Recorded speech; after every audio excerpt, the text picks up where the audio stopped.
నమస్కారం.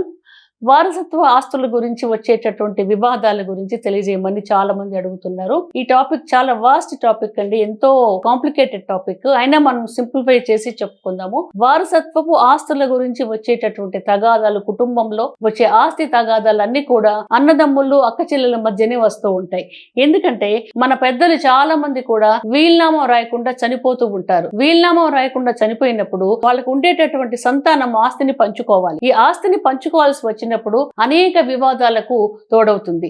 ఎందుకంటే వీల్నామా రాయకుండా చనిపోయినప్పుడు సపోజ్ ఇద్దరు ఆడపిల్లలు, ఇద్దరు మగపిల్లలు ఒక వ్యక్తికి ఉన్నారు. ఆ హిందువు వీల్నామా రాయకుండా మరణించినప్పుడు ఆస్తిపాస్తులు చాలా ఉన్నప్పుడు ఎలా పంచుకోవాలో వీళ్ళకి అర్థం కాదు. ఒకవేళ అందరూ కూడా మంచి సామరస్య భావంతో ఉంటే సరి సమానంగా ఆస్తిపాస్తులను వాళ్ళు పార్టిషన్ డీడ్ ద్వారా రాసుకుంటారు. అలా కాకుండా ఆడపిల్లలకు ఆస్తిలో హక్కు లేదు, మేము మగపిల్లలమే ఆస్తి పొందుతామని చెప్పేసి చాలా కేసెస్ లో కేవలం మగపిల్లలు మాత్రమే తండ్రి గారు వదిలిపోయిన ఆస్తులను తీసుకుంటున్నారు. దీనికి ఆడపిల్లలు తీవ్రమైన మానసిక వేదనకు లోనే మేము కూడా మీతో పాటే పుట్టాం కాబట్టి మాకు కూడా ఆస్తిలో హక్కు ఉంటుందని చెప్పేసి వాళ్ళ వాటాలు దక్కించుకోవడం కోసమే కోర్టులను ఆశ్రయిస్తూ ఉన్నారు. మనం ఒరిజినల్ గా డిస్కస్ చేసుకోవాలంటే ఆడపిల్లకు కూడా బై బర్త్ మగపిల్లలకు ఉండేటటువంటి ఆస్తి హక్కులన్నీ చట్టాల ద్వారా సంక్రమించాయండి.